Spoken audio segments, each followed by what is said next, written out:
that's why I don't have so much surgeries on my body. You know, the only surgery that I had was meniscus surgery, right? Of course, like sometimes you overuse your knee, but I didn't have any ACL, like a tear shoulder or disc problem. I don't have any of those problems. I don't have any hernia of disc. So it's very healthy. The way that I fought is very safe.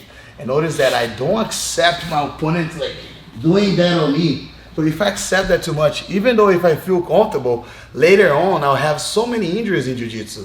All the things that I show you is pretty safe for your body. Very safe. And I always will show things like that. Because I don't want to have my students needing surgery, right? I show them the things that they can use with their body, which is like really flexible and it requires flexibility and mobility.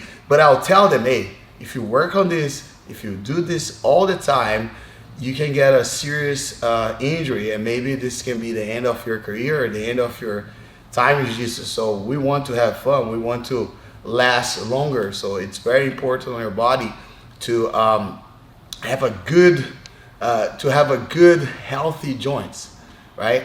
So we don't want to train and feel like really uncomfortable the whole time, right?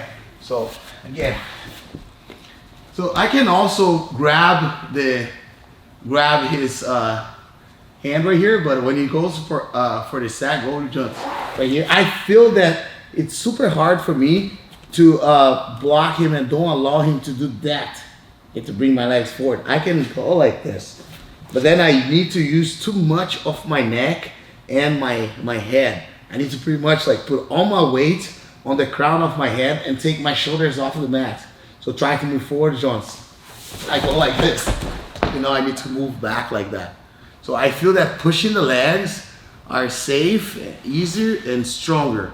Okay? I'm not saying that doesn't work. For example, with Jonathan's really like to play spider guard. And when I got here and I tried to apply this on him, so you see he's very comfortable on accepting this. But I feel like when my opponent do that, it's easier for me to drop my knee on the floor over his arm, break this grip, and I start working to pass the guard. Okay, the best way for him to defend is putting the legs over like this and move it out. Another thing that he can do is to pass the leg in the front of my face, just like so. We did that in the beginning.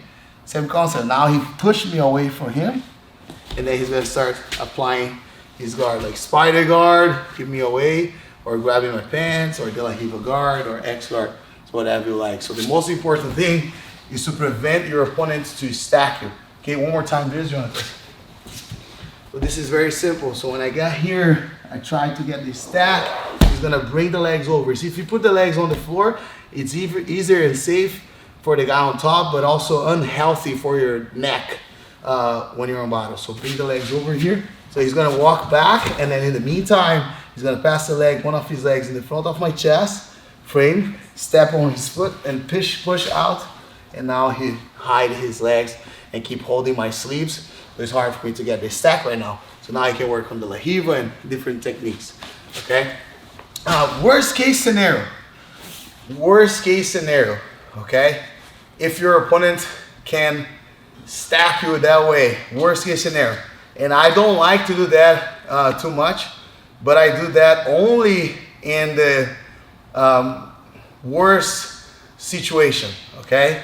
And you can do that when your opponent is on his knees, or when he stand up. For example, if you Jonathan's get here, okay, and you can practice that. Jonathan will start stacking. I'll choose one side to roll, okay? I'll grab his fence right here, okay, and then I'll bring the leg on this side, and I'll roll to this way, and then I'll go straight to like a double leg, okay? You see that I grab his fence, ready to go with my arm outside, okay? Why? Because then I block my opponent of running around me, okay? So this is when he's standing. So I got here, he's going for the stack, I push him, and I feel like, oh my God, he's gonna stack me. Okay, I grab on the outside of his pants, like this. I face my hand up like this. You see? Now I pass my leg on this side, and I roll over one shoulder. And as I roll here, now this hand goes and grab right behind his butt. I'm ready in a nice double leg. The only thing I need to concern here are the are the guillotines, right? Guillotines and things like that. But I like to grab here and I start like moving to the side, standing up, or I hook his leg and I start bringing towards the mat to take him down. Okay, go back again, guys. This is all about when your opponent is stand up and start trying to stack you, go Jones. I push, grab his stance. I feel like, oh, there's nothing I can do. I turn and then I grab.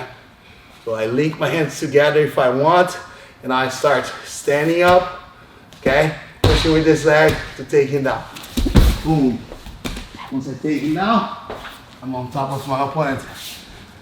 But this is when you're super unflexible. If you're super unflexible, you can't resist, you have a bad neck problem, that's what you need to do, okay?